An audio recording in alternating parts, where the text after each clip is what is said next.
Hello, my name is Ernie Rivera. I am 34 years old from Anaheim, California, and I am here today to tell you about why I would be your perfect paranormal host.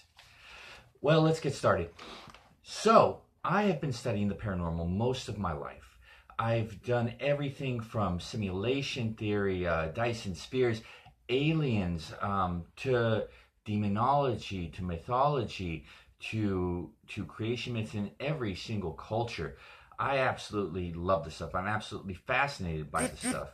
I have a lot of experience when it comes to Christian mythology, by which I mean angels, demons, Nephilim. I'm familiar with that as it goes to the other Abrahamic traditions, by which I mean Judaism, Islam, and so many others. More than that, I'm familiar with the legends in several different cultures, including, let's say, the Native Americans. They had skinwalkers, dragons that existed in just about every single culture. And why is that? And I have a couple theories for that I'd love to get in with you a little bit later. Now, about myself, I am, as I said, I'm 34 years old. I am a previous athlete. I have years of combat training, by which I mean wrestling, kung fu, kempo. Separate from that, I am naturally inquisitive.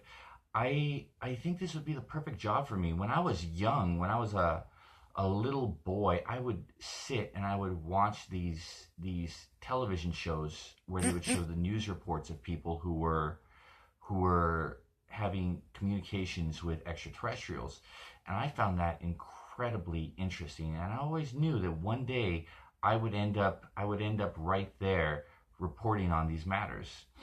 Now the thing is, how can you believe in such things? Well, I um I would say that I'm a skeptic first, definitely a skeptic first. You have to rule out everyday occurrence before you can say that there's anything paranormal going on. But separate from that, there are only so many explanations for why we're here, how we're here, etc. Let's get into that. Now, if you know about Drake's equation, there is a paradox surrounding it. Now, according to Drake's equation, space being as vast as it is, we should have come into contact with some sort of intelligent species by this point. Now, why haven't we? That's up for a lot of debate, but there are only a couple of really reasons that logically would make sense. One being that they've decided to actively cut off communication with this region of space. Perhaps we're not developed enough to go play with them.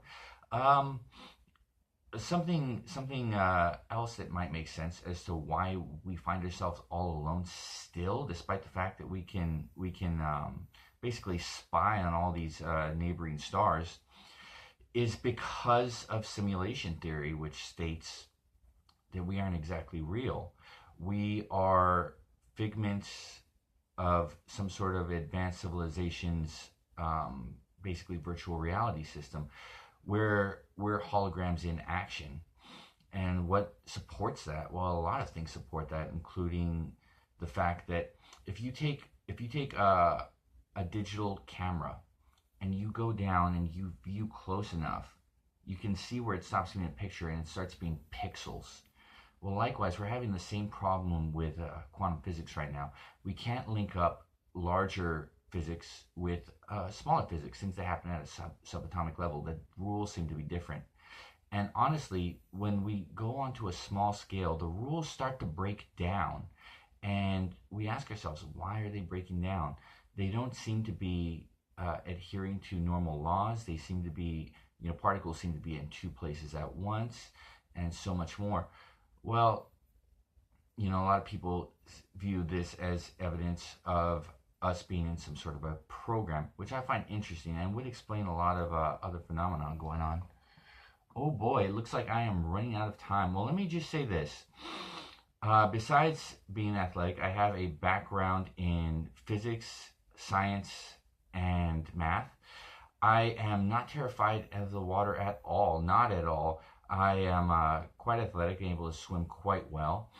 As far as leadership positions or positions within a team, I find myself most likely taking the role of leadership eventually, but I have no problem following commands when necessary. I think being a good leader is taking notes from people and listening when you need to. As far as my equipment, I find that the most necessary piece of equipment is a pad and paper. That is it. You go to a location, you start interacting with the people around there. You start seeing where there are commonalities in their story. You write things down. You stay on location. You see if you can observe any of the phenomenon they're talking about. I always take a camera with me everywhere. I always take recording devices. Just in case something happens, I am ready. And is there anything else? Let me see here. Oh my. Okay, well, that about wraps things up. I am really excited about this position. I think I am a perfect fit, and I look forward to talking with you in the future. I thank you very much for your time. Have a great day.